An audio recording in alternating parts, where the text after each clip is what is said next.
¿Cuántas veces nos hemos preguntado qué somos los seres humanos? ¿Una coincidencia de factores o una creación superior?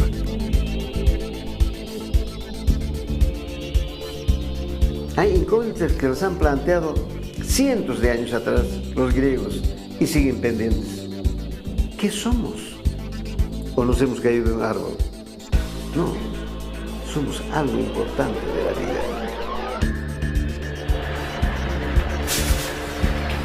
En medio de la vorágine del consumo y el individualismo, estamos destruyendo al planeta y a nosotros mismos. Parece que hemos olvidado responder a estas preguntas trascendentales. ¿Existe un propósito y un destino para la humanidad? Dentro de la filosofía de la historia, ha habido siempre dos grandes corrientes. Una que es la de considerar que el ser humano no tiene un destino como tal, que este destino se puede simplemente limitar a una nación, a un pueblo o incluso a una cultura. En cambio, los grandes movimientos espirituales siempre han subrayado que hay un destino para el hombre. Estas preguntas han sido tratadas por la ciencia y la religión, pero sus respuestas siguen siendo parciales. Al parecer, hay algo que no estamos viendo y que para ver, necesariamente tendremos que expandir nuestra conciencia. La conciencia es una característica del ser humano y ha ido evolucionando con el tiempo. De hecho, cada vez que hay un nuevo descubrimiento científico, nuestra conciencia se expande.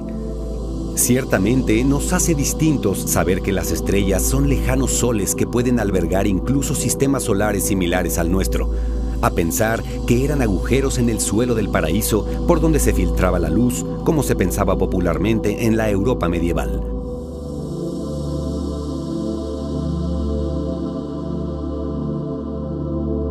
Parece divertido e ingenuo, pero hace apenas 5 siglos se pensaba que la Tierra era plana. La confirmación de que la Tierra es redonda supuso un tremendo cambio de conciencia.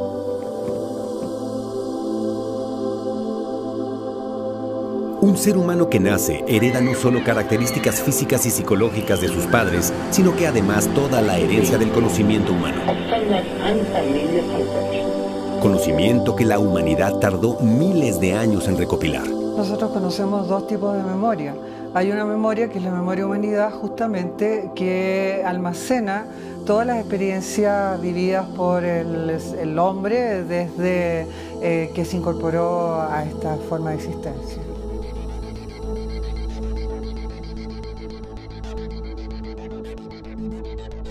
Una parte importante del grado de conciencia que manifestamos en este momento planetario tiene que ver con la historia oficial. Aceptar que la historia puede tener muchos errores es el primer paso para un nuevo cambio de conciencia. Nuestra conciencia se expande y nos permite acceder a nuevas posibilidades cada vez que se descubren nuevos datos sobre el universo, la genética o la física cuántica, aunque la ciencia no es la única forma de expandir la conciencia. El desarrollo del espíritu permite también asomarse a otros universos. Bien lo sabían los pueblos ancestrales de nuestro planeta. Yo creo que si el hombre supiera realmente que no es simplemente esta materia que vemos, donde está su personalidad, sino que hay algo muy importante dentro de este cuerpo, dentro de esta parte física, que es lo que le da vida a esta parte física. Que mis antepasados lo llamaron Inti, sol en español. ¿Pero por qué sol? Porque llamaron Inti también a Dios. Realicemos el siguiente ejercicio. Imaginemos por un momento que se descubren las pruebas que fuimos creados genéticamente por una civilización extraterrestre. ¿Qué sucedería con las religiones que atribuyen nuestra creación a un ser superior, creador único o Dios? ¿Cómo cambiaría la forma en que nos percibimos? Drásticamente. ¿Cómo cambiaría nuestra conciencia si descubriéramos las pruebas de que una civilización anterior a la Edad de Piedra poseía la tecnología no solo para transportar y cortar rocas gigantes, sino también para transportarse a cualquier parte del planeta?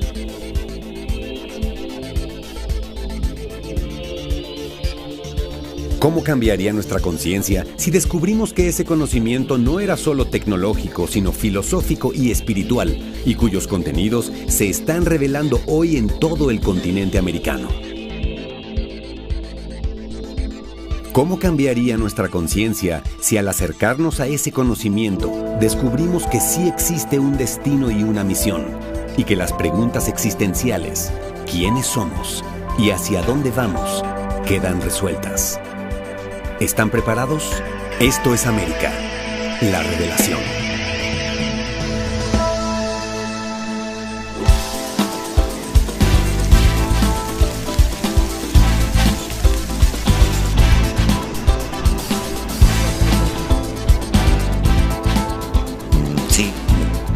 Sí, correcto, mira. Sí, Darwin nunca dijo que el hombre desciende del mono, en realidad. Esa es una simplificación de una teoría mucho más compleja,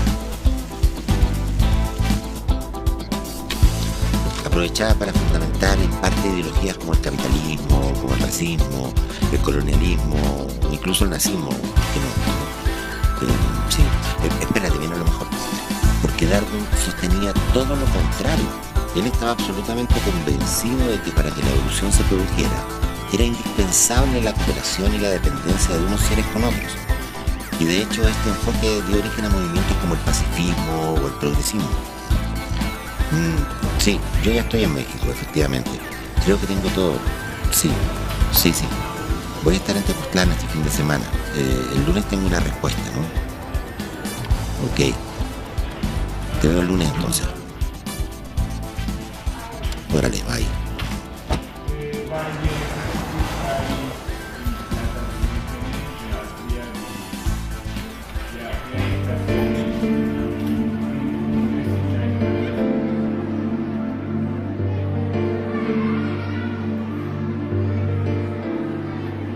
Un hecho curioso es que aún en algunos colegios se enseña que América fue el último continente del planeta en poblarse, y que esto sucedió hace no más de 14.000 años, a través del estrecho de Bering, durante la última glaciación.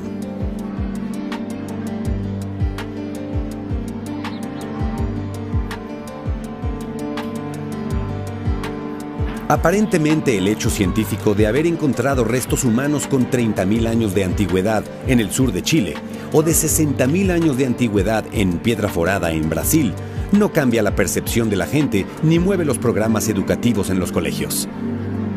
¿Qué hacía el hombre hace 14.000 o 30.000 o 60.000 años atrás?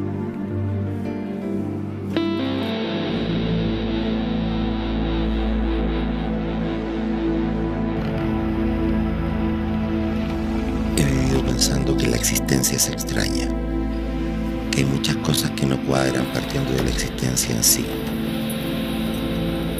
La mayoría se quedan tranquilos pensando que el hombre desciende del mono y eso explica todo. Pero ¿y el mono? ¿No es el mono un diseño perfecto en sí mismo? ¿O cualquier otro ser que exista en el planeta o el equilibrio del universo? Todo parece estar diseñado. Pero si así fuera, ¿cuál es el objetivo? Durante los últimos siglos hemos pensado que la ciencia lo explicaría todo. ¿Pero qué es la ciencia sino una forma de articular el conocimiento humano? En el fondo solo eso, es una forma.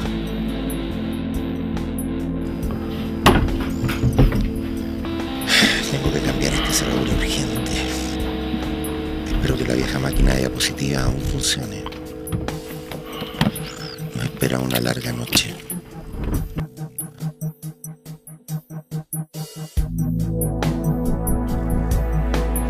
Darnos cuenta que el hombre no desciende del mono mono, como dice la ciencia, sería algo tan radical como darse cuenta de que la Tierra no era plana. Hoy parece ridículo que la gente haya pensado que la Tierra era plana. Hasta hace poco se pensaba que el Sol era de carbón. Así de ingenuo nos parecerá haber pensado que proveníamos del mono.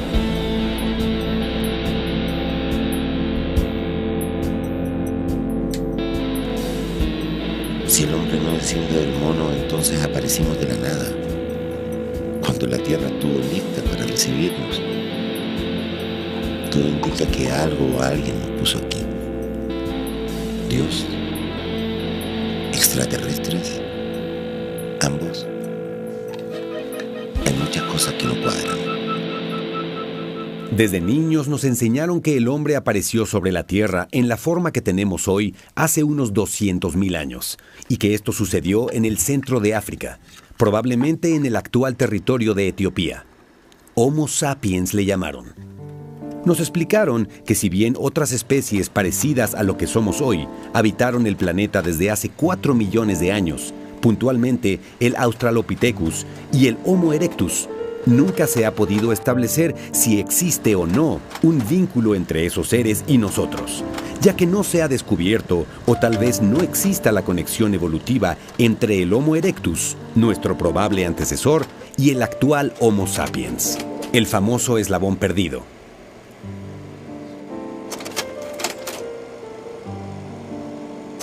Zecharia Sitchin y otros investigadores han postulado la idea de que una civilización probablemente extraterrestre habría modificado genéticamente al Homo erectus para crear al actual ser humano.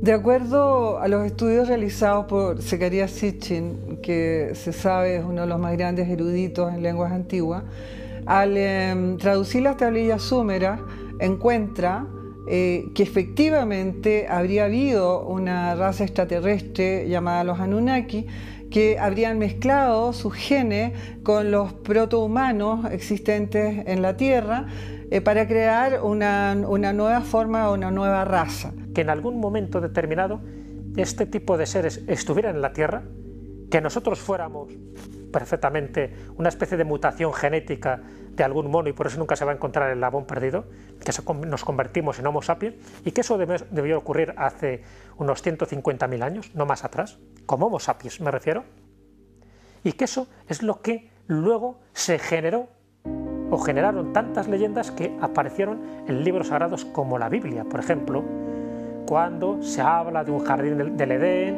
en fin, de una primera pareja, de unos primeros animales, de los primeros ensayos, de cómo a raíz de esos ensayos infructuosos se generan monstruos, se generan criaturas míticas. ¿Fueron esas leyendas solo fábulas producto de mentes supersticiosas e ignorantes? A partir de la aparición del Homo sapiens, también conocido como hombre moderno, estos grupos humanos comienzan a moverse por el mundo hasta poblar todo el planeta. Pero recién hace 9.000 años el hombre comenzó a construir ciudades, con lo cual aparecieron las civilizaciones. Este acontecimiento es llamado por los arqueólogos, antropólogos e historiadores como el cruce de la Gran Divisoria. Si recién hace 9.000 años el hombre construyó ciudades, ¿qué hizo entonces los otros 191.000 años? Según la historia, deambular por el planeta cazando. A partir del cruce de la Gran Divisoria hace 9.000 años, comienzan a desarrollarse las grandes civilizaciones del ámbito del Mediterráneo como Sumeria, cuyos primeros orígenes se remontan a 6.500 años antes de Cristo. Es justamente de los súmeros desde donde provienen los relatos más antiguos sobre civilizaciones anteriores al diluvio. Las características de quienes componían esta raza sobrepasan cualquier guión de ciencia ficción.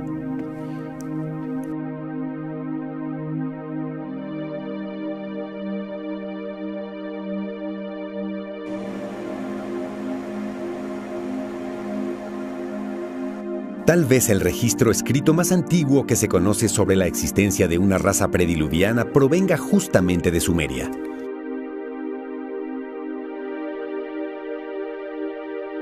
Los súmeros comenzaron a contar el tiempo desde la era de Leo, 10.000 años antes de Cristo, coincidiendo con el fin del diluvio relatado también en estas tablillas, aunque las listas súmeras, donde están descritas las sucesiones de reyes, se remontan a 453.000 años atrás, con el rey Alulim. Estas listas son consideradas por la ciencia parte historia y parte mito, ya que no acepta la existencia de estos reyes antediluvianos. Una parte importante del Antiguo Testamento parece provenir de estas leyendas súmeras, principalmente desde el Génesis hasta el Diluvio y Noé.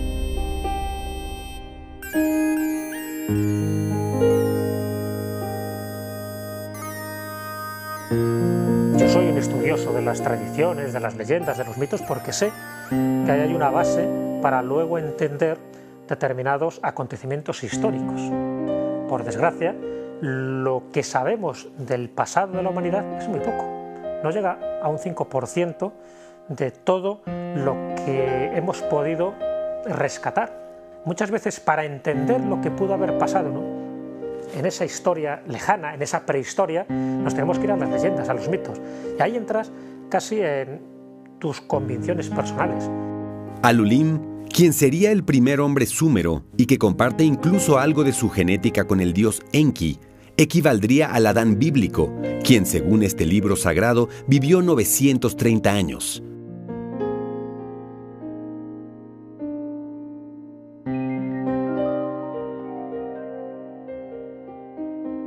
Otro personaje que parece tomado por la Biblia es Ziusudra, el Noé sumerio que construye un arca donde salva animales y especies del planeta durante el diluvio.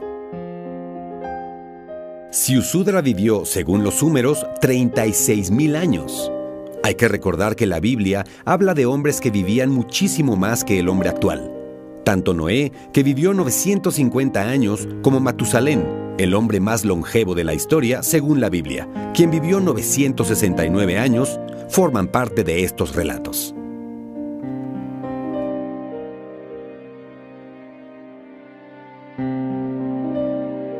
El diluvio universal es contado como un antes y un después en casi la totalidad de las civilizaciones de la antigüedad, un evento que prácticamente borró a la humanidad del planeta y que fue tan impactante que se traspasó de boca en boca durante los últimos 12.000 años.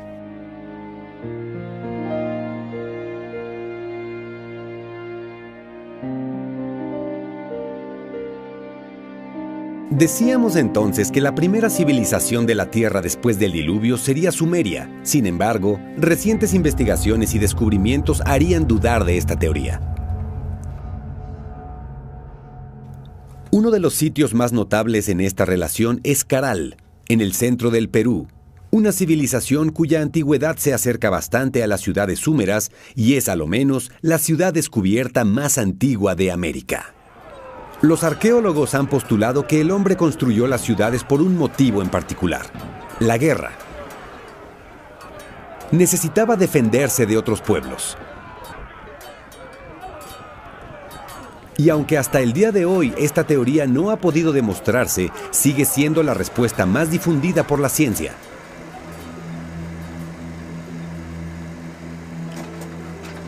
Cuando la doctora Shadi descubre Caral en 1994, se transformó inmediatamente en el centro de atención del mundo científico porque podría ser la prueba que andaban buscando para demostrar la teoría de la guerra.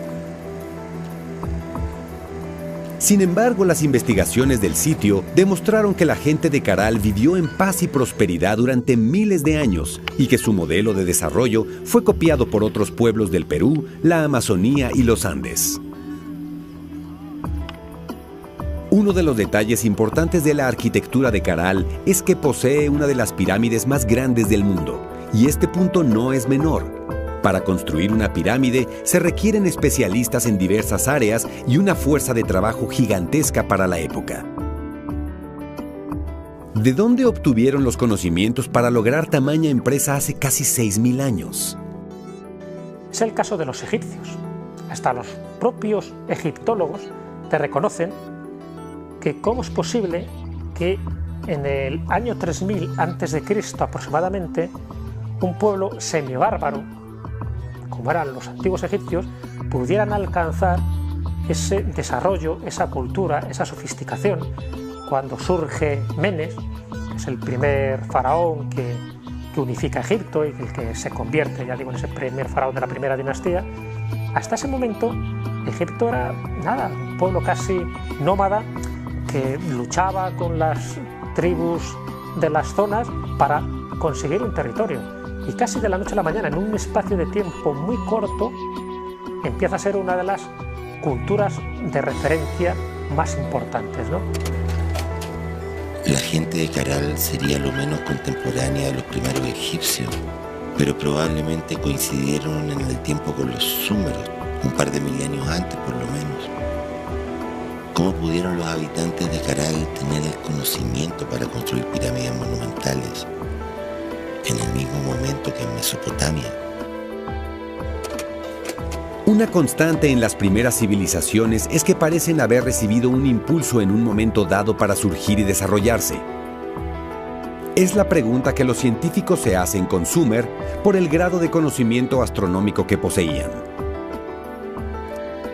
Ellos nombraron casi todas las constelaciones que conocemos hoy, pero lo más sobresaliente es que conocían la precesión de los equinoccios, movimiento estelar casi imperceptible producido por el giro del eje de la Tierra, documentado por primera vez por el astrónomo griego Hiparco en el 150 a.C. Y no solo astronómicos eran sus conocimientos, sino arquitectónicos, técnicos y agrícolas, que difícilmente pudieron ser aprendidos en forma espontánea en tan poco tiempo. ¿Pudo una civilización madre haber enseñado tanto a los habitantes antiguos del Perú como a los primeros súmeros a desarrollar la civilización?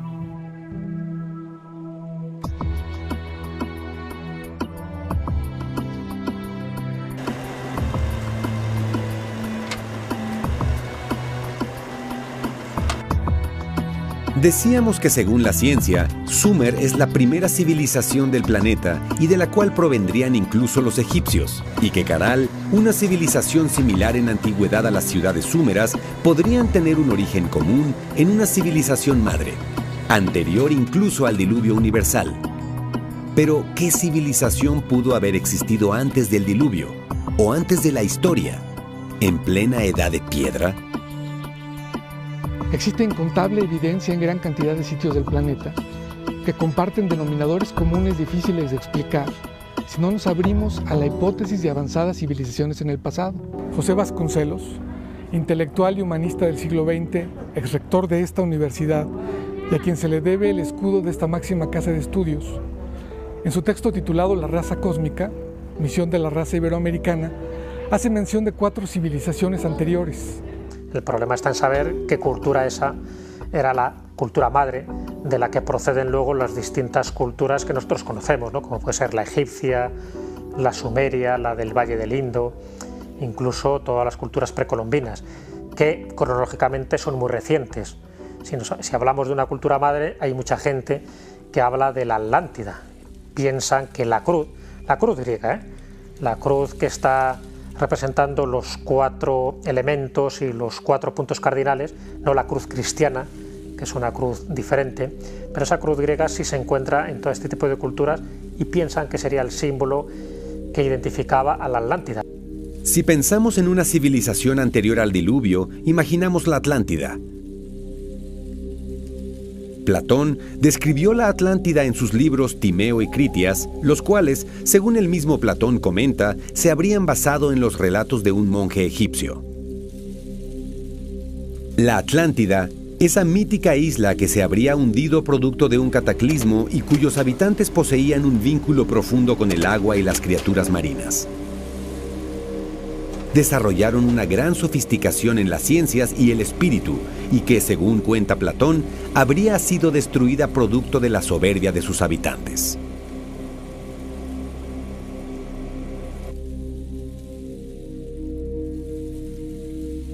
Pero, ¿dónde estaba exactamente esta isla?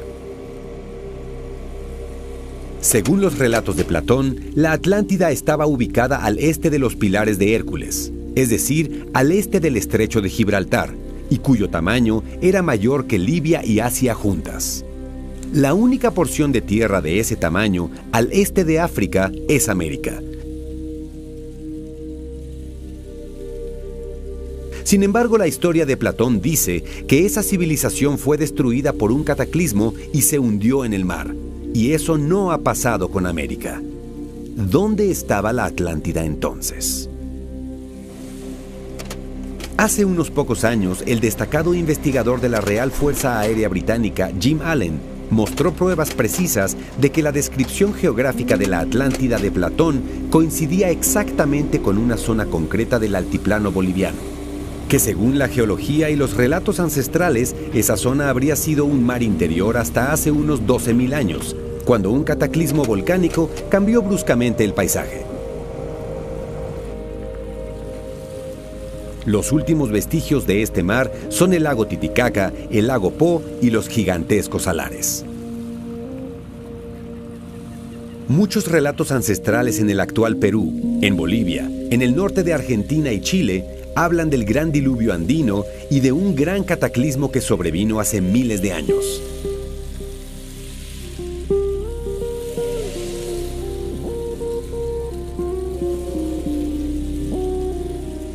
En la zona descrita por Jim Allen no se han encontrado aún vestigios arqueológicos. Sin embargo, existe un lugar que podría darnos ciertos indicios.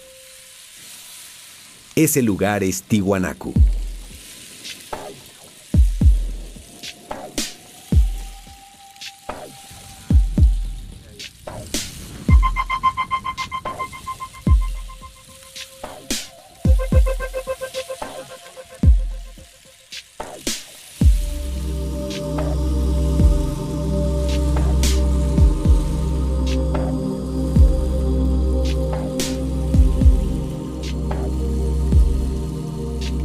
Al lago Titicaca, una sensación increíble.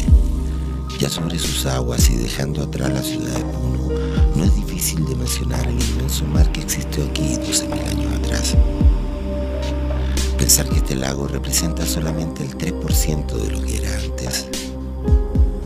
Si la Atlántida estuvo en este mar, entonces el vínculo existente más probable sería Tiwanaku. Allá vamos.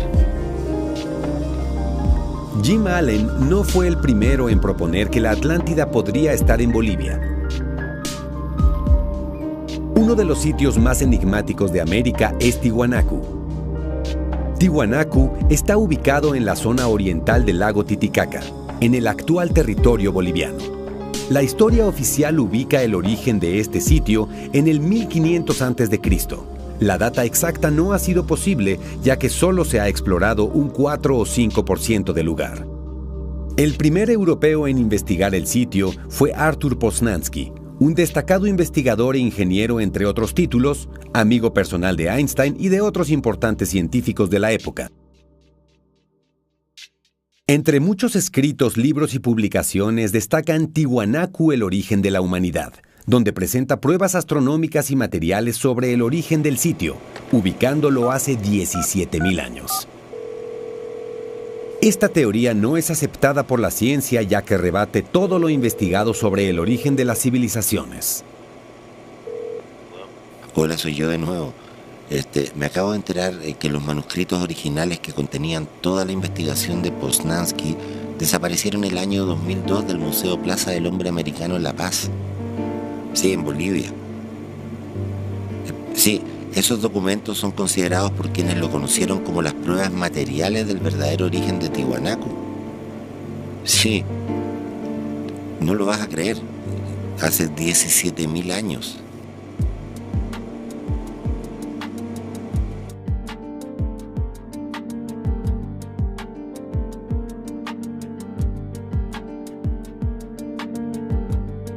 Pero ¿quiénes eran estos tiwanacotas? La ciencia los considera como la cuna de la cultura y la espiritualidad andina entre el año 1000 a.C.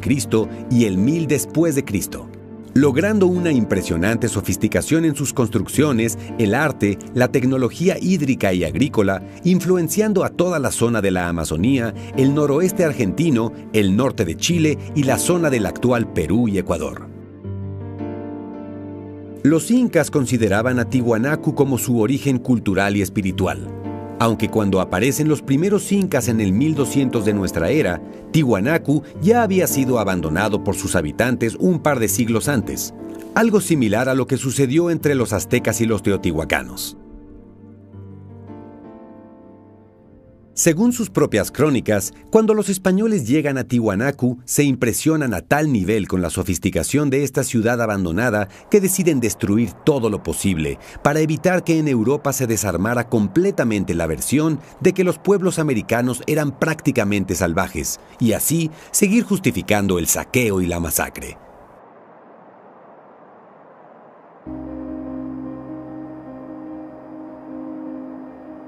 Un lugar considerado sagrado por los tihuanacotas que se mantiene habitado hasta el día de hoy es la Isla del Sol. En este lugar se celebran ceremonias y rituales sagrados desde hace miles de años. En esta, la isla más alta del mundo, buscaremos un acercamiento a la parte más profunda de los tihuanacotas. Antes de Inca es Tiwanaku. Tiwanaku significa la piedra filosofal. Esto lo he aprendido haciendo las investigaciones en la terminología aymara. Y es un término casi filosófico. Físicamente comprendemos que es una piedra especial, ¿verdad? Pero no es algo simbólico la palabra. Se refiere al desarrollo del hombre a la evolución. Esto quiere decir de que el dominio de la materia y el espíritu.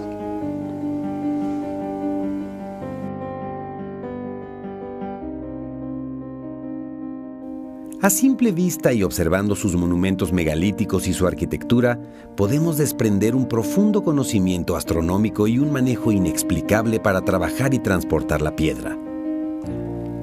Solo el monolito Pachamama pesa 17,000 kilos, mide 8 metros de alto y está tallado en una sola pieza. Además, la piedra provendría de una cantera ubicada a lo menos a 20 kilómetros del sitio, aunque su origen real no se conoce, por la ciencia.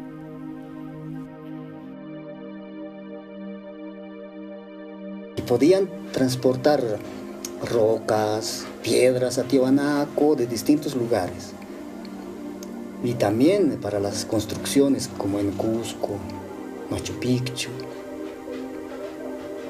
Ciertas piedras grandes, ¿no?, que no se podían transportar, entonces se utilizaba esos conocimientos para esa transportación. Por ejemplo, las rocas de Tiwanaku, que tanto hace soñar a los lectores, los arqueólogos. En una visita yo reconocí las rocas que son llevadas de Copacabana y algunos de Isla Amantani o Taquile, estas piedras, muy sencillamente. Y también de la Isla del Sol, están las rocas blancas, son de la Isla del Sol. Las leyendas nos hablan de que estos tihuanacotas poseían el conocimiento para transportar rocas gigantescas con un aparato conocido como disco dorado o disco solar. Aunque algunos investigadores sostienen que este disco, más que un objeto, era un poder. El disco que usted menciona es la misma piedra filosofal.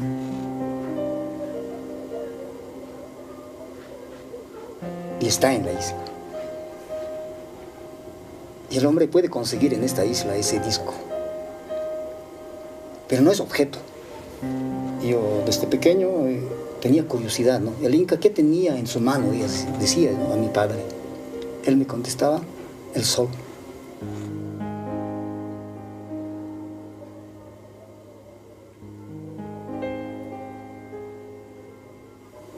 Entonces, no es un objeto.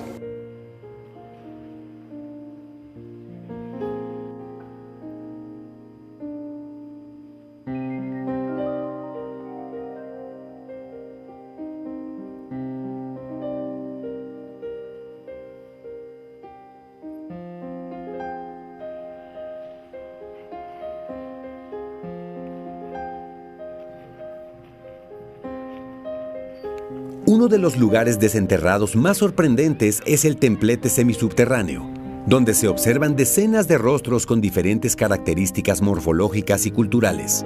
Representarían no solo las razas de la zona, sino las del planeta entero. Es evidente que los rostros sean de distintas nacionalidades del mundo. Me llamó la atención de una especie de árabe, ¿no?, con un turbante en el Museo de Tiwanaku, y otras son orientales o de la Amazonía, y otras son diferentes caras. Hay unas cámaras especiales en Tiwanaku, en la isla del sur, en el sur y tanto en el norte y en la isla de la luna. Cuando uno sabe utilizar esa cámara, se puede transportar a distintos lugares del planeta y también a distintos planetas muy lejanos dentro del sistema cósmico. Es muy sencillo, un trabajo muy sencillo, y lo hacen.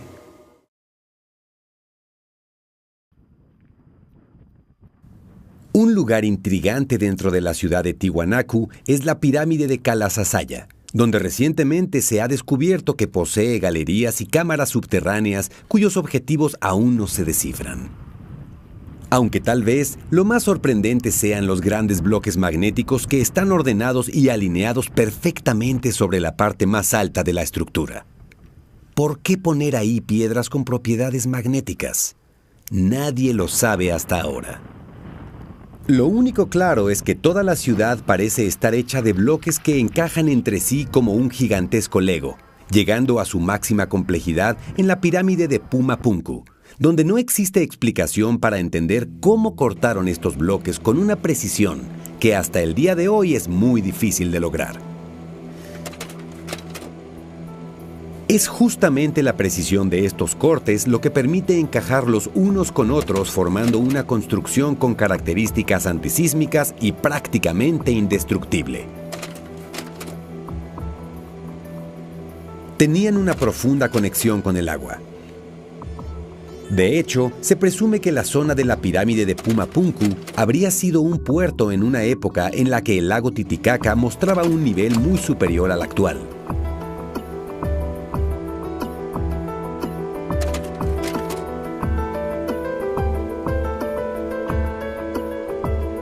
Si Tiwanaku tiene efectivamente la edad que postula Poznański, es decir, 17.000 años, sería la pista clave para determinar el origen de una civilización prediluviana.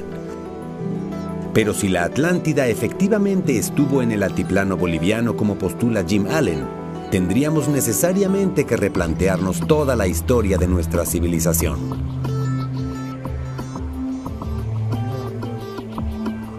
Son las ruinas de Tiwanaku los últimos vestigios de la Atlántida. ¿Fue en este lugar donde se encontraba el paraíso terrenal que describía la Biblia? ¿Fue ahí donde se creó al primer hombre? Al respecto de la teoría de Jim Allen, que la Atlántida pudiera estar en el altiplano boliviano, hay evidencias interesantes que sustentan sus teorías. Sin embargo, varios expertos consideran que, por ejemplo, Tiwanaku, aunque fuese parte de Poseidonis, sería en todo caso solo uno de los remanentes de la civilización atlante, entre muchos otros que existen dispersos en diversas partes del globo, como por ejemplo en Egipto, Europa y diversas partes de América, incluida Isla de Pascua y el archipiélago Juan Fernández, actualmente parte del territorio chileno. El Valle Sagrado del Urubamba en Perú está profundamente hermanado con el Valle Sagrado de Tepoztlán de México, ambos estudiados por el investigador peruano Daniel Rousseau, quien afirma que en este último se encuentran las arcas donde los noés planetarios, los atlantes, se refugiaron para salvarse del diluvio. El mismo Platón comenta que la Atlántida estaba compuesta por 10 reinos. Según muchos investigadores, los primeros mayas o los toltecas podrían ser algunos de sus descendientes. Dato curioso, desde que América se descubrió se habla de que aquí estarían las 10 tribus perdidas de Israel. No olvidemos tampoco que Atl es una palabra náhuatl, el idioma tolteca, que quiere decir agua, y Antis, un vocablo quechua, el idioma inca, que quiere decir cobre.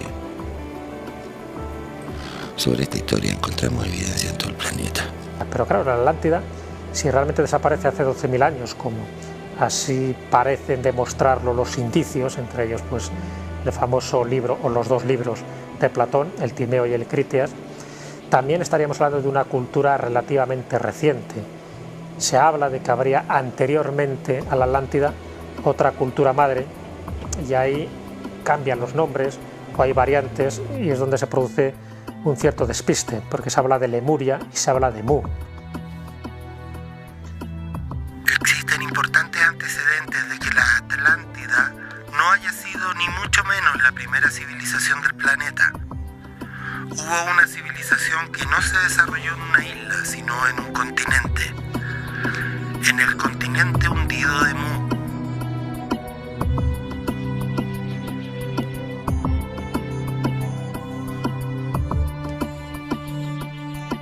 Decíamos que nuestra civilización actual tiene su origen científico hace máximo 12.000 años. Si el Homo sapiens, este ser con las mismas potencialidades que tenemos en la actualidad, aparece hace al menos 200.000 años, podrían haberse desarrollado unas 20 civilizaciones como la nuestra para luego desaparecer. O tal vez una sola, pero mucho más avanzada. ¿Quién sabe? Los números dan para mucho, pero los vestigios son pocos. Sobre todo si pensamos que dichas pruebas se encontrarían en las fosas más profundas del Océano Pacífico.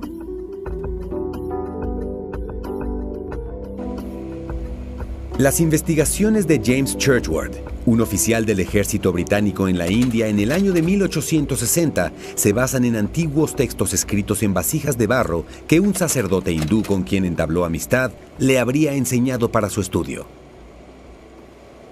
Tengo entendido, por lo que me dijeron estos ancianos, mis maestros, que existe esta historia que la estamos abreviando muchísimo, en cilindros de madera y de cerámico. Ahí enlaza.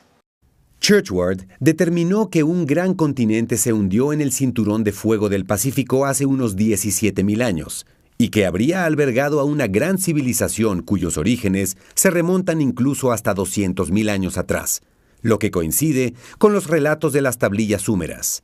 Este continente también es descrito en las misteriosas piedras de Ica, en Perú. Dentro de esta cosmovisión andina se habla mucho de Mu, aquel continente que por un error científico se llamó Lemuria y que desapareció en el Pacífico. Hatun Pachamama era el nombre con que conocían nuestros antepasados acá, o sea, la madre patria. Mire, es el nombre. Mu. Y Mu quiere decir eso, es una lengua antiquísima, es una lengua caribeña. Quiere decir eso, madre patria. Y los nombres en la antigüedad tenían que ver mucho con su historia. Por su parte, los códices mayas interpretados por el abate Brasseur en 1864 describen la misma historia e incluso le dan el nombre de Mu al mítico continente hundido. Geológicamente, hace 12.000 años estábamos comenzando el Holoceno, un período interglaciar donde Japón, Indonesia y Taiwán se separan de Asia y Gran Bretaña se separa de Europa por la subida del nivel del mar. Desde el comienzo del deshielo, el nivel del mar subió unos 160 metros en total. Si eso sucediera hoy, desaparecerían países enteros. Y para salvarse, esa cultura pues se fue distribuyendo, diseminando por distintas partes del globo, y entre ellos pues llegarían a lo que todavía era la Atlántida, que todavía estaba en pie.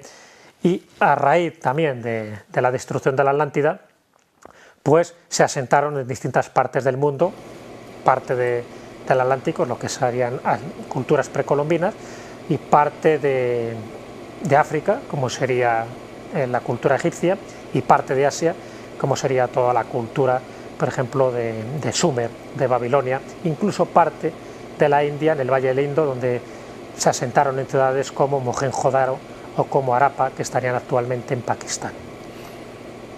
¿Quiénes eran estos murianos? De acuerdo a otros estudios que han habido también bastante serios, se habla que no solo serían los Anunnaki los únicos extraterrestres que habrían llegado a la Tierra, sino que también habrían venido de otras constelaciones, de otras galaxias y de otros planetas ¿no?, a habitar y a fundar determinadas colonias en la Tierra. Numerosos testimonios hacen referencia reiterada de Arturo, Sirio, Orión, Pléyades, Andrómeda y Casiopea, entre otros. Objetos estelares que curiosamente en esa secuencia parecen formar algo así como una alineación cósmica.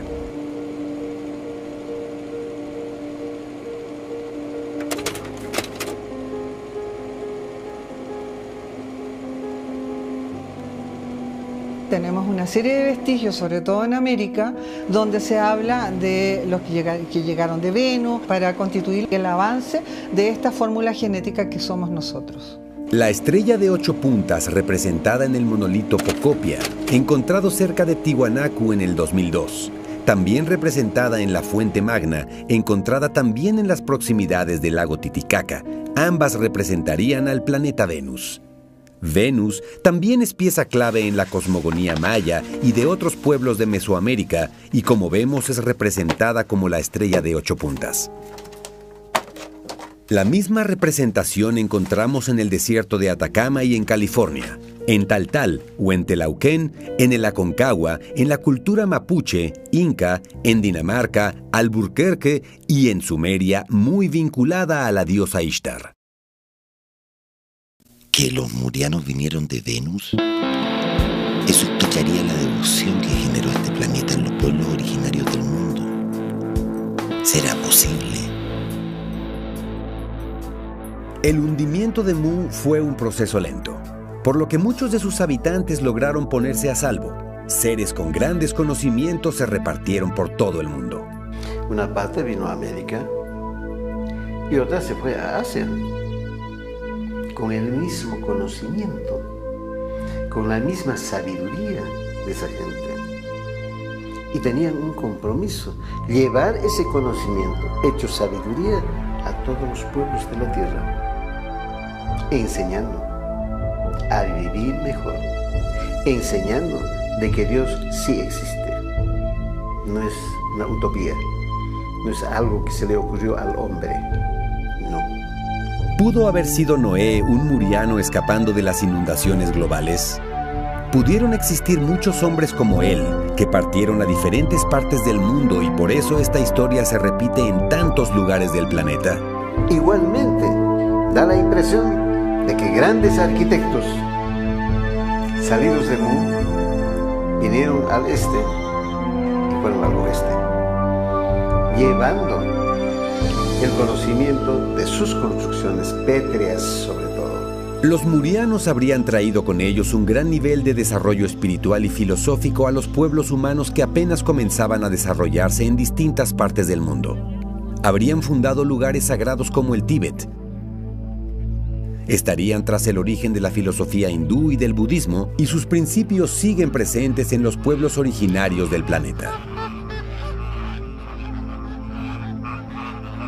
Desde la perspectiva de quienes habitaban los lugares donde llegaron los murianos, sobresalen las leyendas de los Uros, el pueblo que vivía sobre las islas flotantes en la costa oriental del Titicaca. Otra coincidencia notable es que los primeros súmeros conocidos también vivían sobre islas y embarcaciones de junco en forma muy similar a como viven los herederos quechuas de los Uros hoy en día. Aunque lo más sorprendente es el parecido de Uros con Ur, una muy antigua ciudad súmera. ¿Querrá decir Uros habitantes de Ur? Científicamente se ha establecido que los Uros formaban un grupo étnico diferente a los aymaras o quechuas y que conformaban una de las poblaciones más antiguas de América hasta la muerte de su última descendiente en los años 70. Muchos antiguos llamaban habitantes de las tinieblas, sin luz. Y van a encontrar leyendas. Muchos comentan de que existía antiguamente un mundo sin sol. Eso quiere decir de que las personas no conocían la luz. Entonces una persona que despierta a cierto momento, o sea, abre sus sentidos o conoce el mundo físico y el mundo espiritual. Entonces recién encuentra la luz. Esta historia nos habla del sol como una metáfora. Aunque el sol físico en sí mismo es un misterio y una representación clara del poder creador del universo, la ciencia sabe hoy que el sol está hecho de hidrógeno y que capturar la energía del sol por un segundo bastaría para las necesidades energéticas de la Tierra por los próximos millones de años. Hasta hace apenas un siglo, los científicos pensaban que el Sol estaba hecho de carbón y que la Tierra tenía unos cuantos miles de años. Hoy se sabe que está hecho de hidrógeno y que la Tierra tiene 4.700 millones de años. ¿Podrían los murianos haber manejado la energía solar de tal forma que les permitiera desplazar y modelar rocas gigantescas? Así lo piensan algunos estudiosos de estos relatos ancestrales. Pero, ¿qué se necesitaba para acceder a ese nivel de control energético?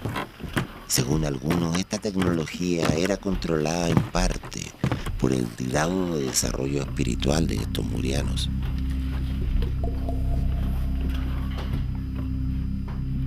Otro elemento astronómico notable que algunos vinculan con el pensamiento filosófico de los murianos es la Cruz del Sur.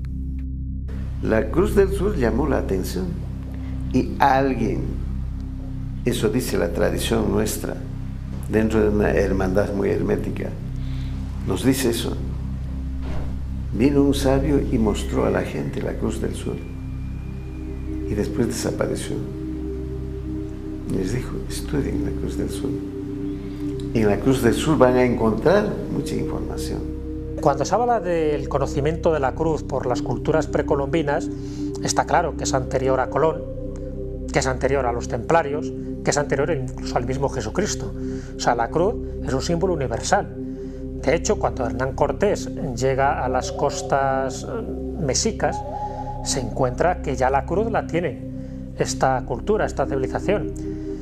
El imperio inca tiene ya una cruz que es la chacana, que es la cruz donde se delimitan los 4 elementos, los 4 vientos y los 4 puntos cardinales. Este concepto de la cruz, entre la verticalidad y la horizontalidad, es decir, la verticalidad que tiene que ver con la conciencia tierra hacia lo espiritual, universo o cielo, y hablamos de esta horizontalidad en la cual nos movemos en este mundo atómico del bien y del mal, hay dos conceptos muy claros que dominan al mundo en esta materialidad. Uno es el concepto amor y otro es el concepto miedo. Paradójicamente se piensa que la cruz del cristianismo procede del elemento de tortura de Cristo, de Jesucristo, pero realmente las teorías místicas, las teorías esotéricas dicen que no. Es decir, la cruz era un elemento muy anterior a que fuera crucificado Jesucristo en este instrumento como tal, ¿no? Un instrumento salvaje por otra parte de los romanos para matar a los que no estaban de acuerdo con sus ideas. Es muy anterior. La cruz es un cruce energético dador de vida, diríamos más allá de los albores del tiempo, más allá de la densidad de la materia, más allá tal vez del campo atómico.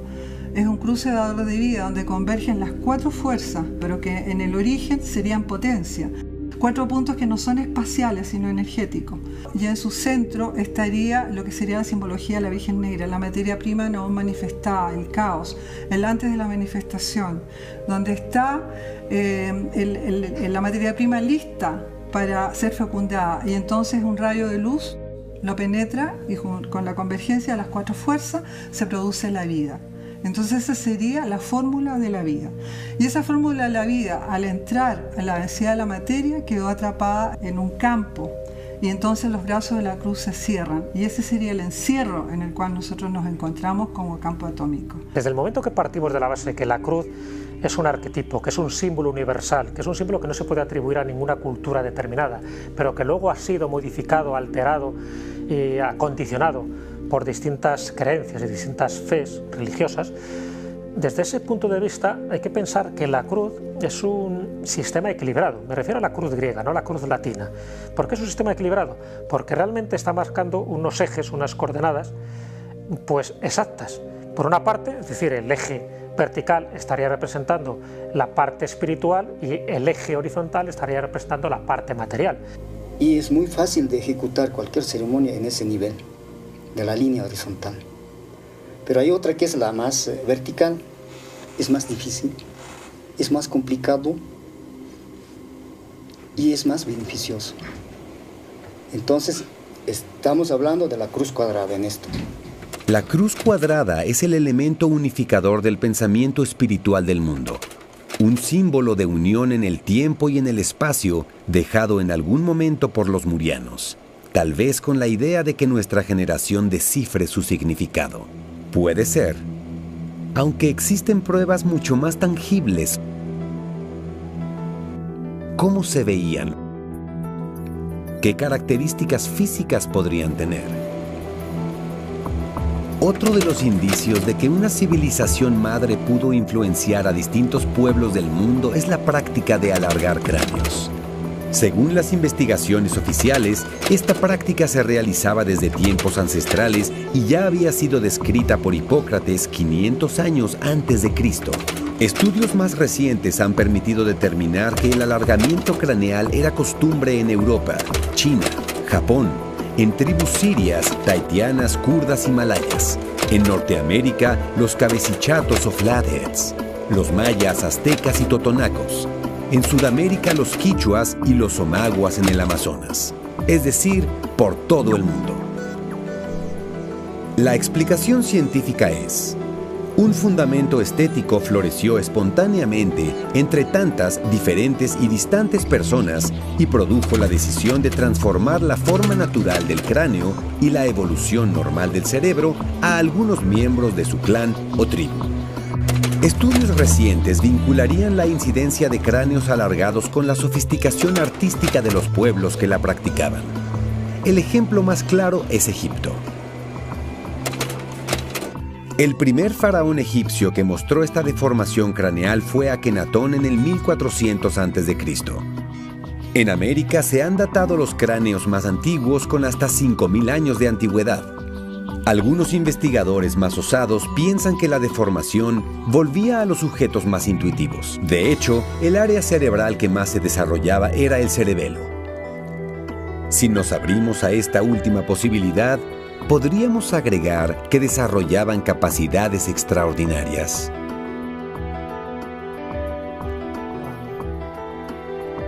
Está llegando el momento en que se consideren estas preguntas sobre nuestro origen con toda la seriedad posible, porque los indicios son abrumadores.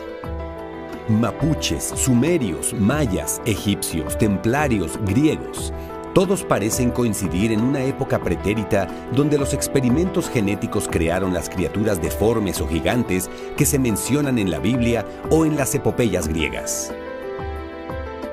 La Tierra habría sido un campo de experiencia genética cuyo desenlace habría sido justamente lo que se conoce como el diluvio, al haber creado una serie de fenómenos, diríamos, entre medio, hasta llegar a la genética correcta. Estos seres que quedarían dentro de estos modelos genéticos ya aceptados, llamarían a sus creadores dioses. Y de ahí vendría la confusión a través de mitos y leyendas de lo que nosotros hoy día tenemos como concepto de Dios. ¿Dioses extraterrestres que nos crearon? Una afirmación de esta categoría desintegraría una institución que mueve a miles de millones de humanos, la religión, y se crearía una situación de confusión y desconcierto de magnitudes catastróficas. ¿Será cierto?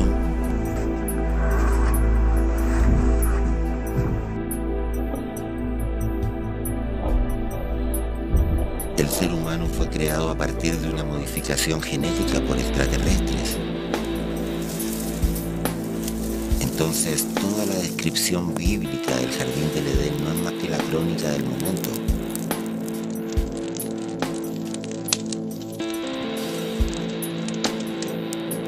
Pero si los extraterrestres nos crearon, ¿quién los creó a ellos?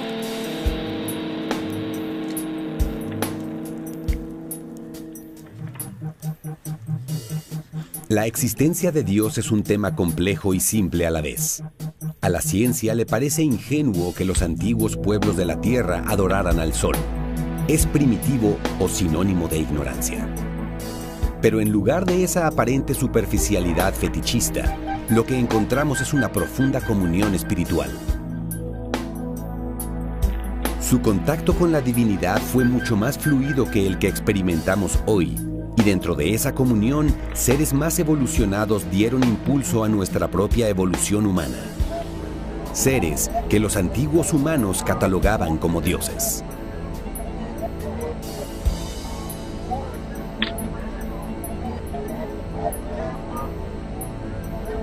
¿Qué pensarían de Dios estos seres? Los Anunnakis creían en un ser superior, lo llamaban Enlil. Por su parte, Enlil también hablaba de una fuerza creadora superior a él. Todo esto en los textos, obviamente, de las tablillas sumeras traducidas por Zecarías Sitchin. Ahora, la existencia de Dios, si realmente Dios existe, sí existe. Presencia extraterrestre podría implicar entonces la no existencia de Dios. Creo que es todo lo contrario. Pareciera más bien que la intervención de seres de elevada conciencia busca siempre unificar a los pueblos hacia la creencia en un orden cósmico y un solo Dios, principio creador universal o como prefiera llamársele. ¿Serán estos mismos seres creadores de otros seres un nexo para acercarnos hacia la comprensión de la existencia y saber quiénes somos y hacia dónde vamos?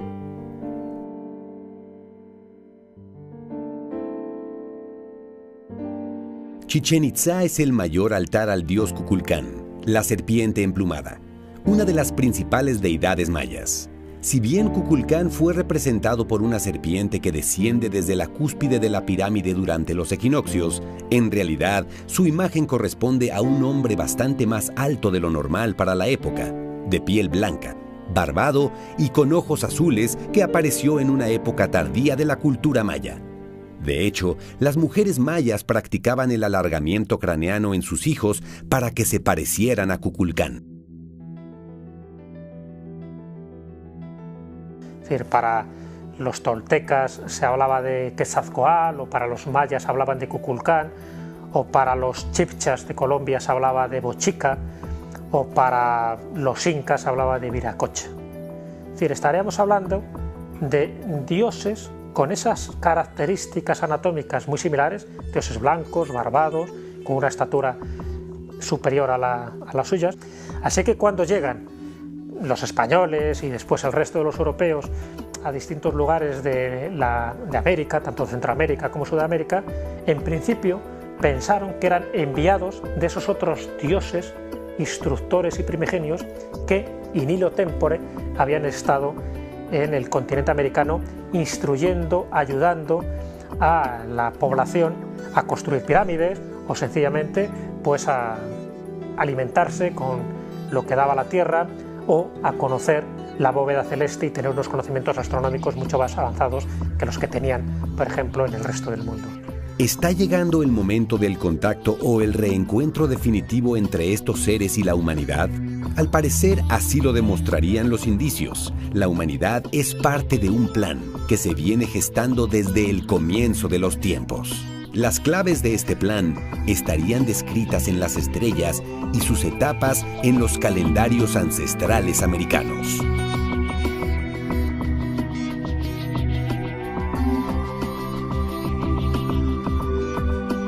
Existieron dos culturas en América que destacan por sus profecías y sus calendarios: los mayas en Mesoamérica y los incas en Sudamérica. Oficialmente, la ciencia nos dice que los incas y los mayas no tuvieron contacto entre sí, primeramente porque surgieron en distintas épocas. Los incas aparecieron en el siglo XII después de Cristo, cuando el esplendor maya del período clásico había desaparecido y sus grandes centros ceremoniales habían sido abandonados. Muchos investigadores coinciden en que existió un pueblo maya muy anterior al conocido por la ciencia, un pueblo maya primigenio del cual los mayas más recientes habrían obtenido sus conocimientos del cielo, entre otras cosas. Si bien la ciencia desconoce a cabalidad el origen del pueblo maya, es muy probable que en algún momento hayan tenido contacto con África, tal vez Egipto, y con otras culturas de Mesopotamia y de la India. Habla que un faraón egipcio en el año 2250 a.C., pues llamando una expedición a lo que él llamaba el país de Pun, y que según algunos investigadores ese país de Pun sería ni más ni menos que las costas americanas. En el volumen 1 de Ramayana, del historiador Valmiki, señala que los mayas habrían venido de su lugar de origen a instruir a Burma, a la India, habrían venido también a Egipto, habrían instruido a los nagas con su conocimiento y su sabiduría y también sobre las leyes de la vida. En templos indonesios también se representa las mazorcas de maíz. Además, se han encontrado vestigios de hojas de coca, tabaco y cacao en tumbas egipcias. Todos estos productos solo existían en América en esa época. Recordemos también que de los mayas proviene el nombre de Mu. Es probable que los mayas y los tihuanacotas, ambas culturas que se habrían desarrollado en épocas similares, sean vertientes directas de Mu. Sin duda, de los mayas lo que más ha destacado son sus calendarios, considerados los más precisos jamás logrados, incluso mucho más preciso que nuestro calendario gregoriano. Cuando los expertos de la Biblioteca de Dresde en Alemania analizaron uno de los 4 códices que se salvaron de la destrucción, lograron observar que en el código yacía una serie de predicciones astronómicas, eclipses, ciclos lunares, el ciclo del planeta Venus y un plano de la actividad galáctica para los próximos 1000 años. Los mayas observaban el tiempo casi obsesivamente y con una precisión exacta, ya que sus cálculos contemplaban 3 calendarios que giraban concéntricamente y que no solo representaban el plano de existencia humano, sino que al universo y a los ciclos de la naturaleza.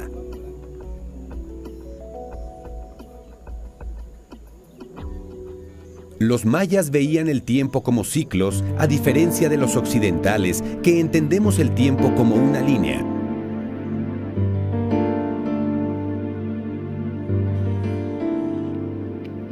Por este motivo, ellos aseguraban que todo ya había sucedido antes y por lo tanto volvería a suceder en el futuro. Y no se equivocaban. ¿Qué es el tiempo? Es una buena pregunta, ¿no? El tiempo, como lo consideramos acá, que puede ser tranquilamente una forma de explicarnos el transcurso de nuestras acciones, nuestras creaciones y sus desarrollos o sus manifestaciones. Esta fórmula que está encerrada de alguna manera en este universo que habitamos es un tiempo, para nosotros es un tiempo lineal, es un tiempo que transcurre de acuerdo a eventos, donde siempre vamos evaluando los acontecimientos dentro de lo que llamamos una progresión, pero sin salida. En el caso de los mayas, ellos al hablar de la espiral y tratar la espiral del tiempo como tal, permitía justamente entrar en esa atemporalidad y también lograr modificar o poder modificar creativa y benéficamente los acontecimientos de lo que llamamos futuro, entre otras cosas. Chilam Balam, un sacerdote y astrónomo maya, predijo, entre otras cosas, la llegada de los españoles en 1546 y las guerras de independencia americanas en 1776. Aunque la profecía más inquietante es la que dice que en el Bactum 13 de la cuenta larga, es decir, el 21 de diciembre del 2012, habrá un momento de máxima importancia para la Tierra que algunos han interpretado como el fin del mundo. El evento astronómico que marca esta fecha es el alineamiento de la Tierra, el Sol y el centro de la Vía Láctea. Otro elemento es que en ese momento también se alinea el eje de la Tierra orientándose hacia el centro de la Vía Láctea, movimiento conocido como precesión de los equinoccios. Este evento astronómico sucede una vez cada 26.000 años. Por su parte, los astrofísicos actuales saben perfectamente que ese será también el momento de máxima actividad solar.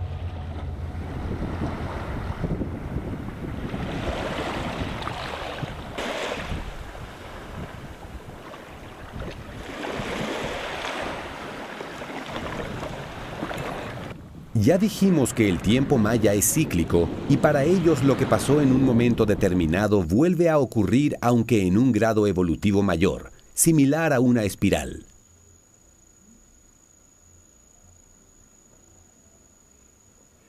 Chilam Balam dice para el Bactum 13, para la mitad habrá comida, para los otros infortunio, la época del final de la palabra de Dios, una época para unirse por una causa.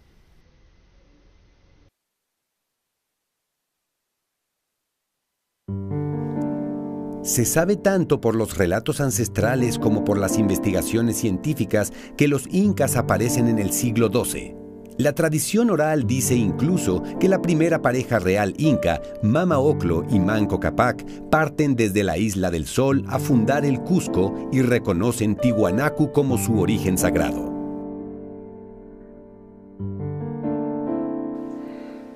Este pueblo muyano era un pueblo fundamentalmente espiritual. Ellos descubrieron el gran conocimiento y había que enseñar eso al hombre. Entonces fundaron como centro sagrado espiritual en un momento Tiwanaku. Y desde ahí empezaron a enviar emisarios a todas partes. Ya funcionando eso, cruzan el lago sagrado. Y ahí recién empieza la historia oficial del Tahuantinsuyo. Ellos van con su varita mágica buscando los lugares importantes energéticos de la tierra.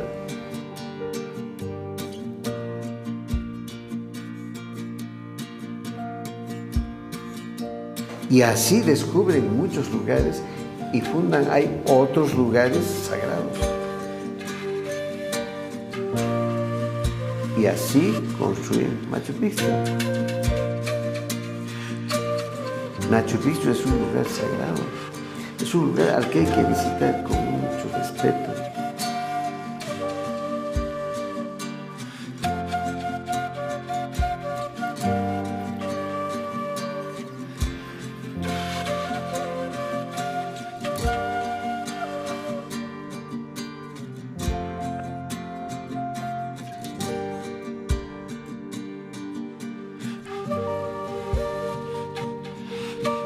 Intihuatana. ¿Cómo medir el tiempo? Qué interesante. Y es un conocimiento que tiene que ver con lo sagrado.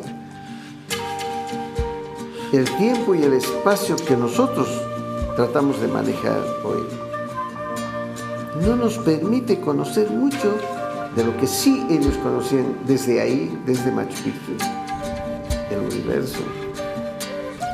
Intihuatana, ¿qué significa? Literalmente, donde se amarra el sol. Eso quiere decir Intihuatana. Pero más allá de lo trascendente, ¿qué quiere decir eso? Donde se recibía la gran energía solar. Unos lo toman también literalmente del sol, del astro. No, estamos hablando de Inti, estamos hablando de Dios.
dos aspectos fundamentales que los incas manejaban: el tiempo y los calendarios. Sus cálculos astronómicos eran muy similares a los mayas. El Pachacuti es un evento astronómico de máxima importancia que quiere decir el regreso del tiempo o la inversión del tiempo, y tendrá lugar en el año 2012. Significa en Aymara de Pachacuti es el regreso del tiempo perdido.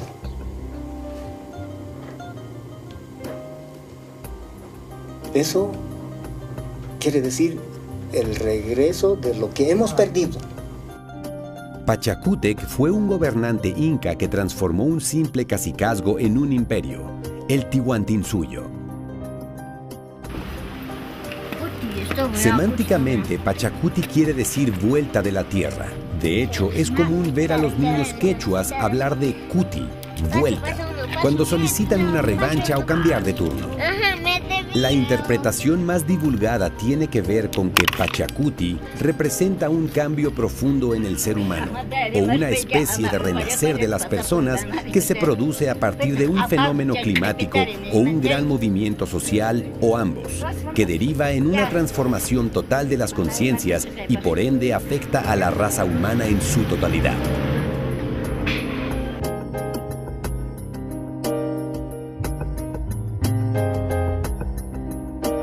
Ya sea desde la perspectiva maya o inca, el 2012 está marcado como un año de grandes cambios para la conciencia de la humanidad. A diferencia de otros momentos donde se ha vaticinado que una fecha en especial tendrá repercusiones para la humanidad, en el caso de las profecías americanas, estas vienen con un profundo mensaje de responsabilidad con el planeta y con la humanidad entera. El hombre sabe que no podrá mantener el nivel de explotación de los recursos y su consecuente contaminación del aire y la tierra. También sabe que el modelo económico imperante está a punto de colapsar y que la injusticia que ha generado dicho modelo tiene a mucha gente sumida en la tristeza y en la desesperanza. Aparentemente, el ser humano está listo para dar un salto de conciencia que cambiará para siempre el escenario planetario, y según las leyendas ancestrales, todo sería parte de un plan donde América es pieza clave. Quiero que toda la gente se entere de que tras estas montañas hay un conocimiento y una filosofía de vida profunda. Hay que vivirla. Hay quienes creen que este plan fue previsto en los albores de la humanidad y que existen indicios de que ya sabían de esto los egipcios, las escuelas herméticas de la Europa medieval, en la filosofía de Medio Oriente y en la India. Y no solo lo sabían, sino que algunos personajes fueron clave en algún momento de esta historia que apenas comienza a develarse.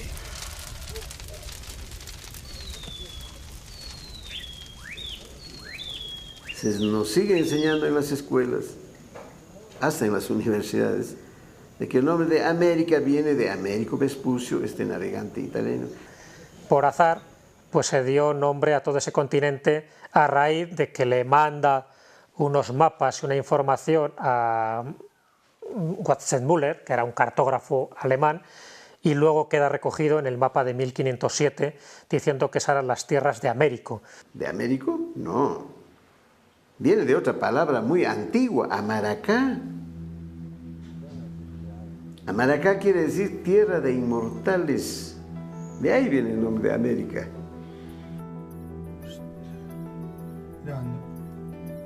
Siempre se ha hablado que Colón descubrió América hace 5 siglos.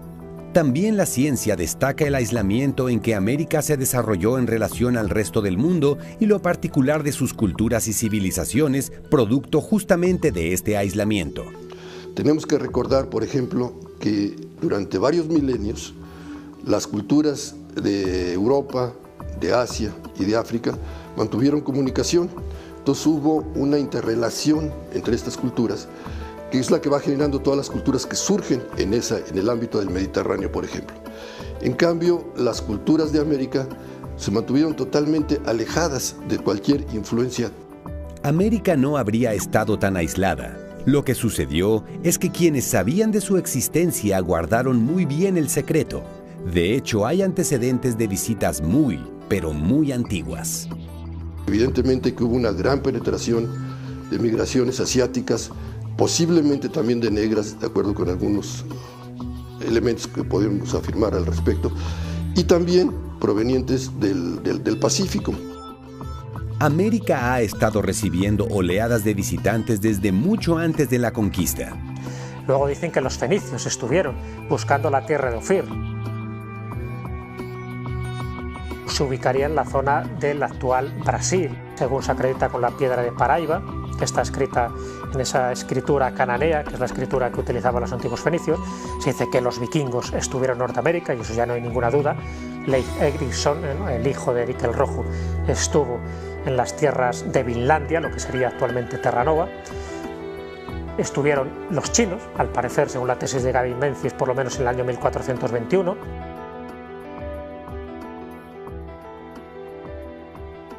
Según otras hipótesis, pudieron estar los templarios para explotar unas minas de plata, y de ahí vendría todo el tesoro, todas las riquezas que atesoraron los templarios, y que muchos de esos conocimientos quedaron reflejados en una cartografía secreta antes de que la orden fuera disuelta en el año 1307.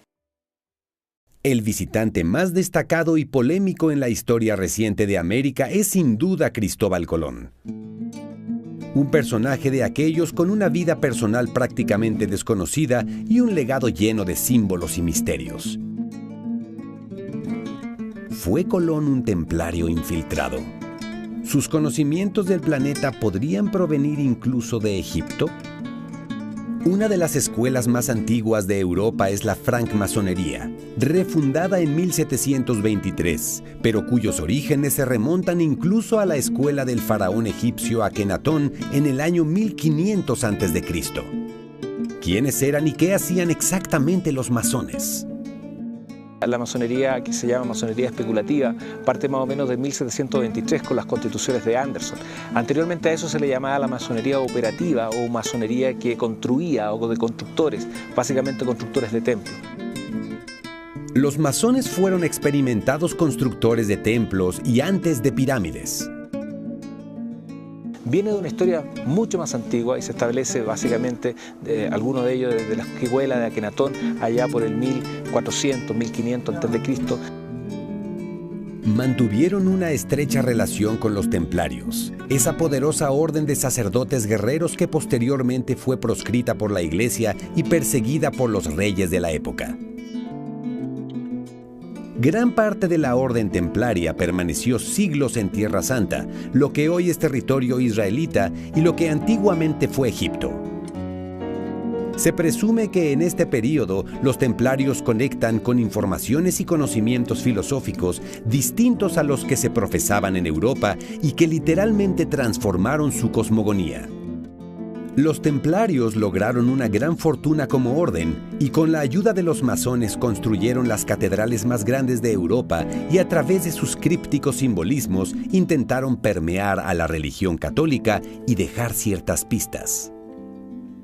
Hay catedrales hermosas como la de Chartres, como la de Reims, como la Catedral de Notre Dame.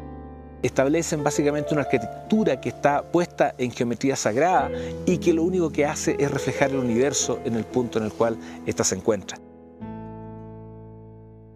La capilla de Roslin fue el último proyecto conocido entre masones y templarios, sellando una complicidad de varios siglos de duración. Tanto unos como otros han sido objeto de polémica a lo largo del tiempo, pero también generaron muchas leyendas y relatos que nos siguen hasta nuestros días.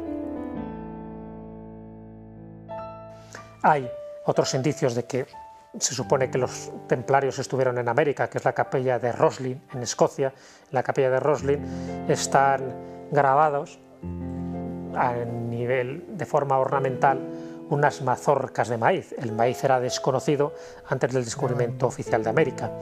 La Orden de los Templarios no solo fue disuelta, sino que fue proscrita y perseguida incluso por la Inquisición. ¿Cómo se explica que Colón, financiado por los reyes católicos, portara los símbolos templarios en las velas de sus embarcaciones? Al parecer, Colón estaría al tanto de un plan macro que debería realizarse en una cierta época de la historia de la humanidad para tener su apogeo en momentos como el que estamos viviendo hoy día. Pero, ¿quién era Colón? Se sabe que era un gran lector, que una de las obras, por ejemplo, favoritas suyas eran los viajes de Marco Polo, y que todo eso le sirvió para componer, entre otras cosas, era un gran lector de la Biblia, para componer el único libro escrito de su puño y letra que nos ha llegado, que es el libro de las profecías.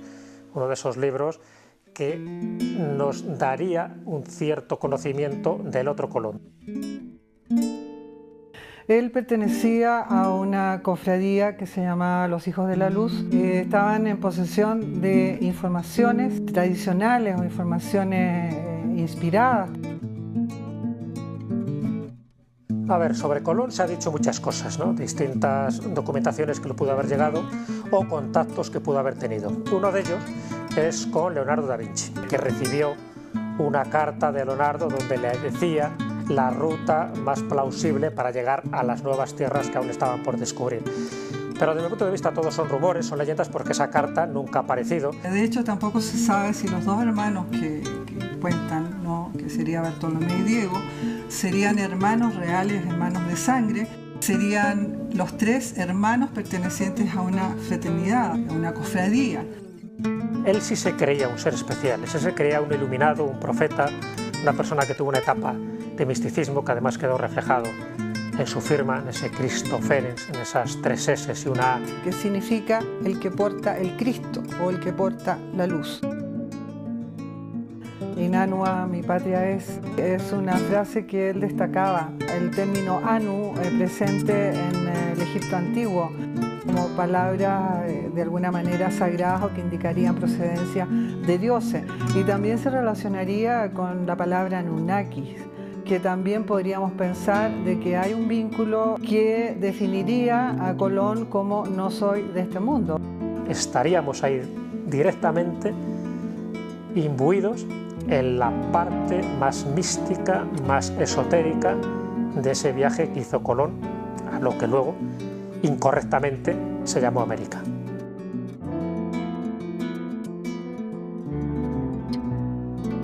Que Colón sabía perfectamente dónde iba y es porque se valió de una serie de mapas secretos. Nos podríamos referir al famoso mapa del Piri Reis. Es un mapa que se elabora en el año 1513 por este almirante turco, Piri Reis, y que está hecho, según su propia confesión, con varios mapas anteriores. Además de que aparecen tierras que oficialmente no habían sido descubiertas en el año 1513. Por ejemplo, está la desembocadura del Amazonas, están las Islas Maldivas, está también la Antártida, cuando todavía de la Antártida ni se había oído hablar. Lo interesante también de este mapa de 1513 son las indicaciones, el texto que está al lado.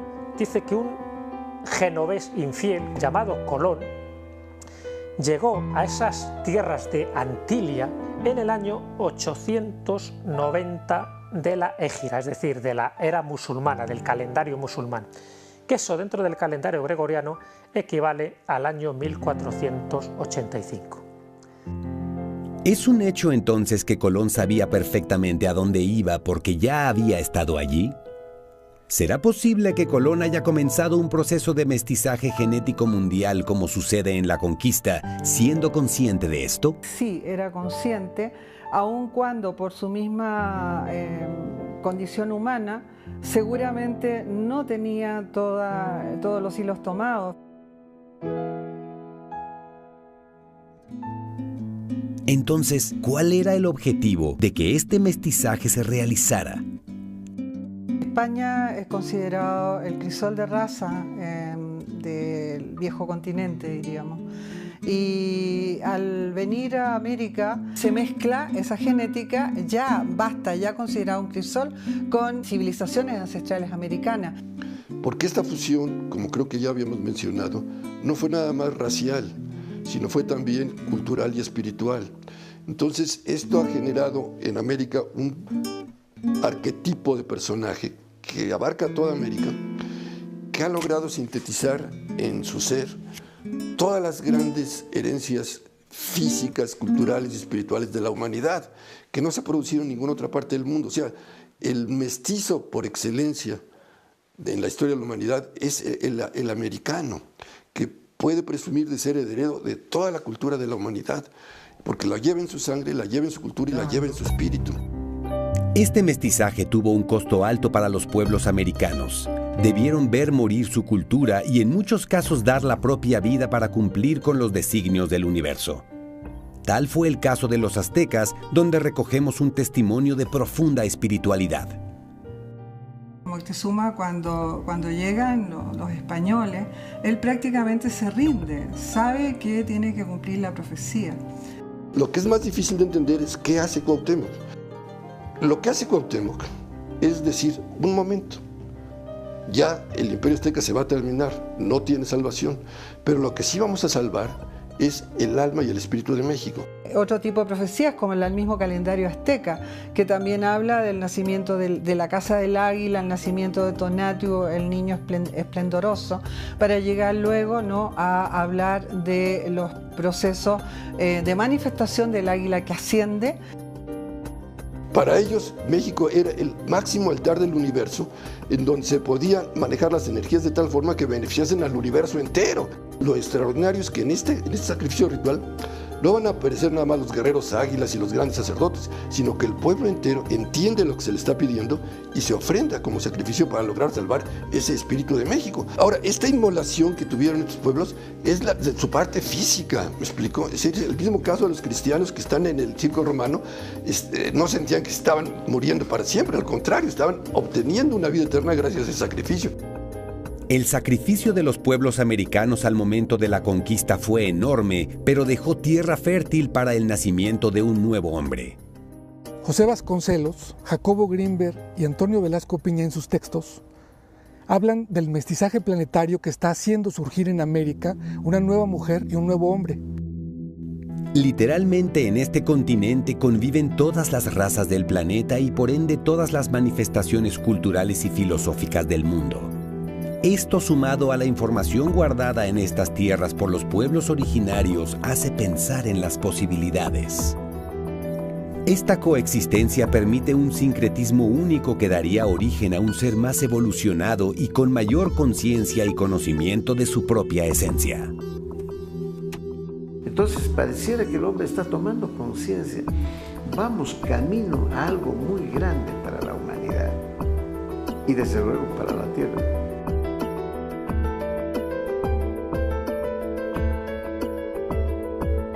Un masón destacadísimo por sus profecías fue Nostradamus. Nació en 1507, fue médico y astrólogo de la realeza de su época. Si bien se le atribuye haber predicho las guerras mundiales, la figura de Napoleón y Hitler, el atentado al Papa y a raíz del hallazgo de un libro perdido el año 1994, el atentado a las Torres Gemelas del 2001. Bajo la falsa capa de fe de las cabezas rapadas, serán sembrados muchos saboteadores, pozos y fuentes de venenos rociados, humanos devoradores de la fuerza de Occidente. La carta del tarot, la Torre, está asociada al fin del mundo. Significa destrucción. Sobre el fin del mundo, Nostradamus lo predijo no como un colapso, sino como un proceso, que habría una gran guerra, pero que luego toda guerra terminaría producto del contacto de la humanidad con una civilización extraterrestre. Cito textual: la época humana de origen sobrenatural dará paz y unión. La guerra, guardada en cautiverio, dejará reinar la paz por largo tiempo.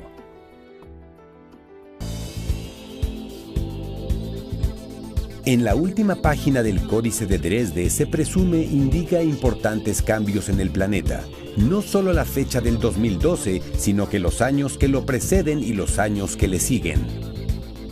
Según las investigaciones más recientes, el Bactum 13 no indica el fin del mundo, sino que indica el regreso de una de sus deidades.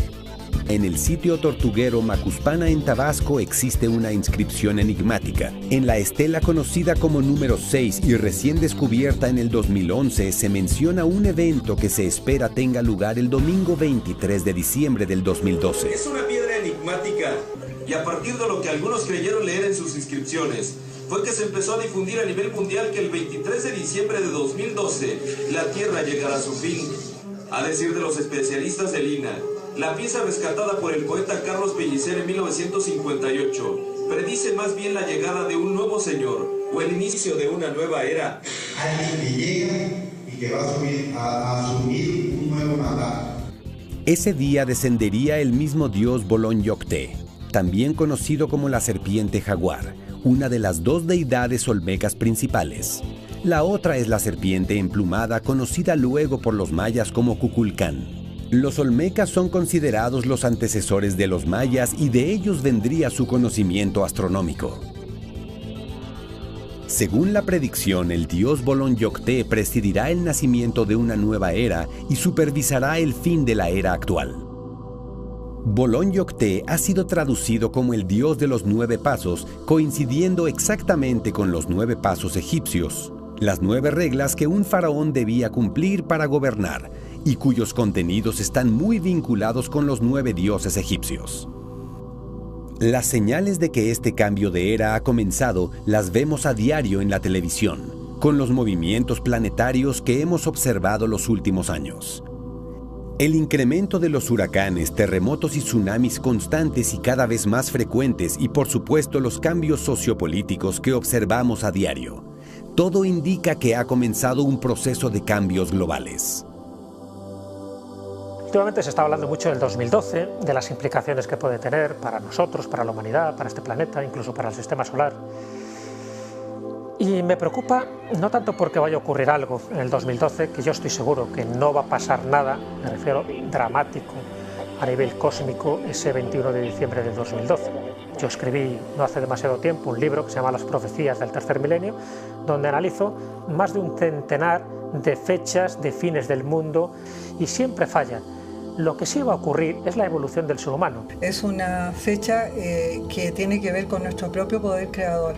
Nosotros, a través de el poder que le demos a esta fecha, es lo que va a ser. Por lo tanto, el 2012 como año del calendario gregoriano, independientemente de que coincida o no con el calendario maya y con las profecías mayas, va a ser un año que va a definir nuestra situación. ¿Por qué? Porque nosotros le estamos dando el poder que así sea. Y que si nos salvamos todos, y que si nos condenamos todos, pero que son nuestros actos los que van a generar esa supuesta catástrofe. El 2012 no es un mal año. El 2012 es importantísimo y muy beneficioso para nuestra América.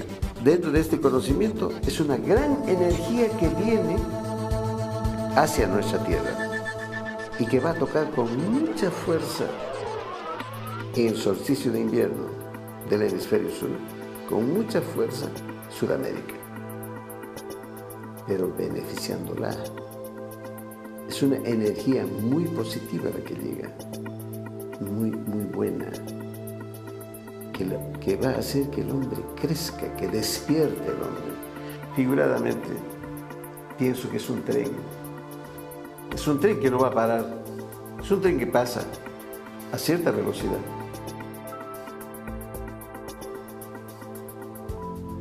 Yo quiero treparme a ese tren. Tenemos que ser cada vez más conscientes con el planeta que nos ha tocado vivir y sobre todo con la existencia que nos ha tocado vivir, porque no por casualidad somos testigos de unos acontecimientos importantes y privilegiados que se están dando en este mundo. El 25 de enero del 2011, científicos convocados por la Royal Society de Londres señalan que los seres humanos debemos prepararnos para el encuentro con formas de vida extraterrestre, ya que su confirmación es inminente. Es muy probable que el contacto con un tipo de inteligencia superior genere el salto de conciencia más grande que el hombre haya conocido desde su creación.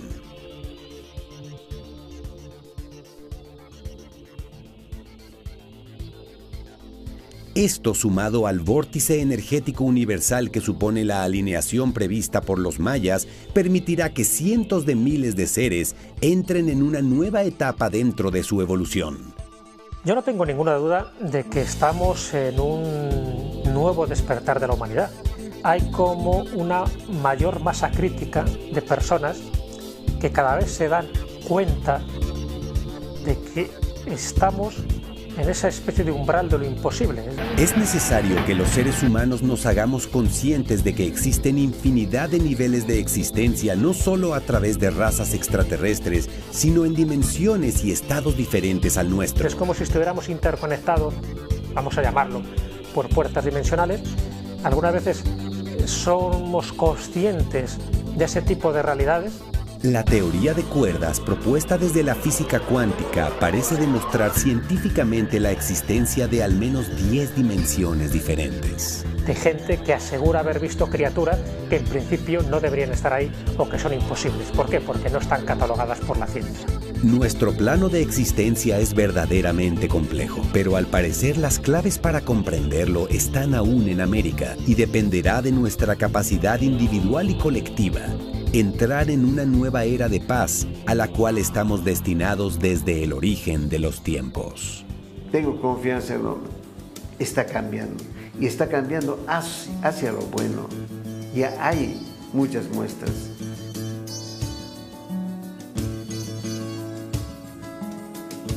Las otras personas no conocen esto. Y nos falta la educación pura. Y la religión pura.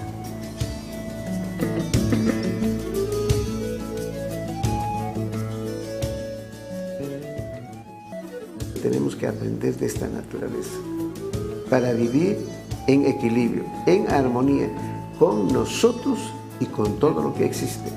Entonces sí, ahí vamos a ver de que existe algo muy grande, algo que el hombre le llamó Dios, yo le llamo Inti, porque es luz. Y luz que existe en cada uno de nosotros. Hijo del sol luminoso, poderoso, talentoso, esa criada soy yo, hermano del africano que llegó. La fraternidad, como el cariño, como la comprensión, como la tolerancia, todas vienen del concepto amor. Creo que lo fundamental es el amor. Creo que el amor realmente, como dije en un momento, hace milagros. Yo creo que si el hombre empieza por amarse, sí, va a amar. Y el amor nos enseña respeto, comprensión, tolerancia, que son cosas que están faltando en la tierra hoy. Y sobre todo que hay que ser responsable con lo que hacemos, con lo que decimos, incluso con lo que pensamos. Y que no somos seres individuales que estamos ajenos a cualquier desarrollo de otras manifestaciones de vida, sino que somos parte integrante de este planeta, con todo lo que conlleva, con todas sus plantas, con todos sus animales y con el resto de los seres humanos, nos caiga bien o nos caiga mal. Tengo un mundo ultraterreno más allá del universo que te quiero mostrar. Nos vamos acercando a un séptimo sol, sí, con otro tipo de conciencia. El hombre está despertando, el hombre se está preocupando ahora, recién. Si pudiéramos sintetizar una sola frase lo que nos espera, diciendo que es un retorno a lo sagrado, un acercamiento a Dios. Y yo creo firmemente que nos estamos convirtiendo en una nación de luz.